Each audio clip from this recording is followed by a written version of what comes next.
நமஸ்காரம். ஜெய் பீம். இன்னைக்கு எதை பற்றி டிஸ்கஸ் பண்ணணும்னு வந்திருக்கேன்னாக்கா, இந்த electronic voting machine, EVM machine. இந்த இவிஎம் மிஷின் வந்த நாள்லேருந்தே ஏகப்பட்ட கன்ஃபியூஷனு, ஏகப்பட்ட ப்ராப்ளம்ஸு நம்ம நாட்டில். எதுக்காகனாக்கா அந்த இவிஎம் மிஷின் சேஃப் இல்லைன்ட்டு நான் ரொம்ப வருஷத்துக்கு முன்னாடியே நான் சொல்லியிருக்கேன். என்னை ஃபாலோ பண்ணுறவங்களுக்கு தெரியும் நான் சொன்னது உண்மையாக போயான்ட்டு. இன்னும் கூட அது ஃபேஸ்புக்லலாம் இருக்கும். நான் அப்போதுல சொல்கிறேன், இவிஎம் மிஷின் சேஃப் இல்லை, நாட்டுக்கு சேஃப் இல்லைன்னு. ஏன்னாக்கா டெவலப் ஆகின்னு இருக்க இல்லை, நல்ல அட்வான்ஸ் ஆகினுக்குதுன்னு சொல்கிறாங்க. பட் எது அட்வான்ஸ் ஆகின்னு இருக்குதோ அது மட்டும் தான் அட்வான்ஸ் ஆகும். எல்லாமே அட்வான்ஸ் ஆகாது. அப்பா அம்மாவாக முடியாது, அம்மா அப்பாவாக ஆக முடியாது. அட்வான்ஸ் ஆயிடுச்சு, ஏஐ வந்துச்சுன்னு சொன்னாக்கா, இது ஒரு சின்ன எக்ஸாம்பிள் நான் சொல்கிறேன். அது மாதிரி எலக்ட்ரானிக் ஓட்டிங் மிஷின் சேஃபு, எல்லாருக்கும் சேஃப்னு சொல்கிறது அது ஏற்றுக்க முடியாத ஒரு சப்ஜெக்ட். அது யாருக்கு சேஃபோ அவங்களுக்கு தான் சேஃப், எல்லாருக்கும் சேஃப் ஆகாது. ஃப்ரம் த பிகினிங் காங்கிரஸ் இவிஎம்ல ஜெயிக்கும் போதோ பிஜேபிக்கு சுத்தமாக பிடிக்கல, அதில் தப்பு நடக்குது, ஊழல் நடக்குதுன்னு அவங்களும் அலிகேஷன் வச்சாங்க தான். இது மறுக்க முடியாது யாருனாலும். அதே மாதிரி இப்போ பிஜேபி ரூலிங்ல இருக்கிறதுனால காங்கிரஸ் அலிகேஷன் வச்சுன்னுக்குது. இதுவும் யாரும் மறுக்க முடியாது, எல்லாருக்குமே தெரியும். இப்போ நான் என்ன சொல்ல வரேன்னாக்கா, India it is a biggest, India is a biggest. என்னது பிக்கஸ்ட் இந்தியா?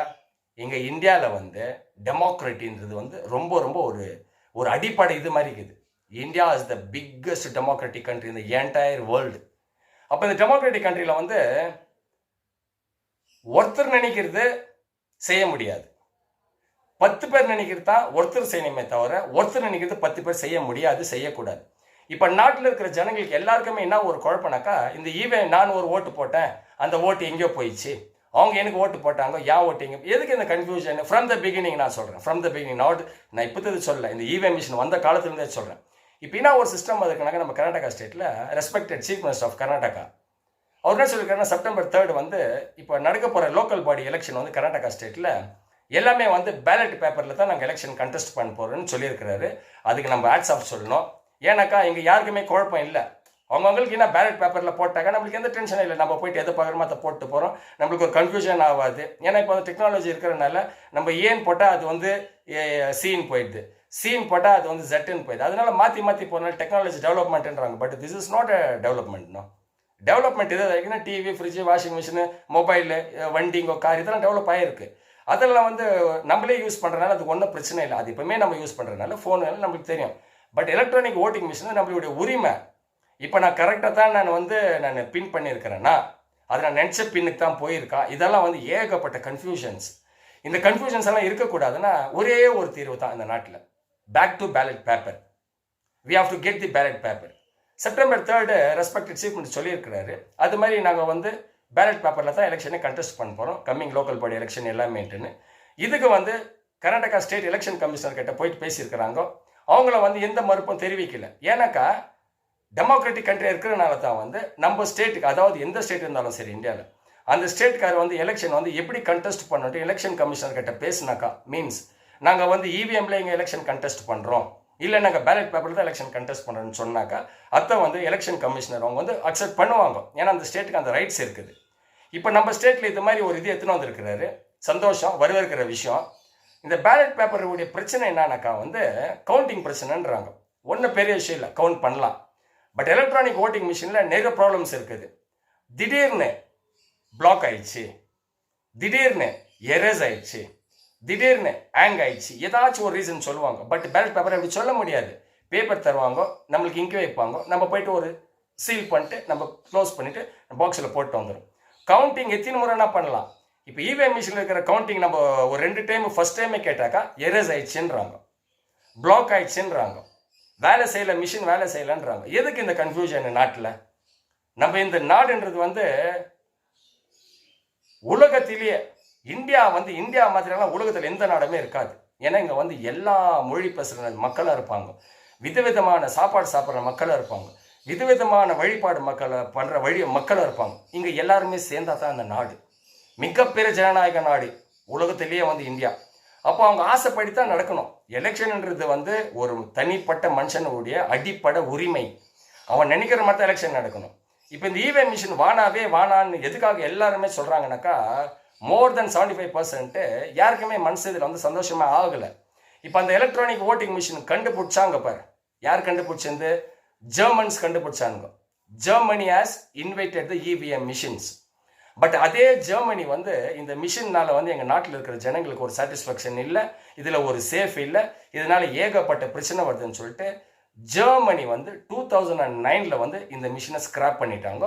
இன்னை வரைக்கும் வந்து ஜெர்மனியில் electronic voting machine not in use.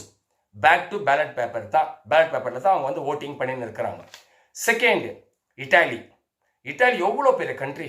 அந்த இட்டாலியில் இருக்கிறவங்கள வந்து இந்த மிஷினால் வந்து நம்மளுக்கு வந்து யாருக்குமே எந்த ஒரு ஃப்ரீடமும் இல்லை, ரொம்ப கன்ஃபியூஷன்லையுமே இருக்கிறோன்னு 2006 வந்து இட்டாலி வந்து அந்த மிஷினை தூக்கி ஸ்கிராப்பில் போட்டாங்க, நம்மளுக்கு தேவையில்லைன்ட்டு.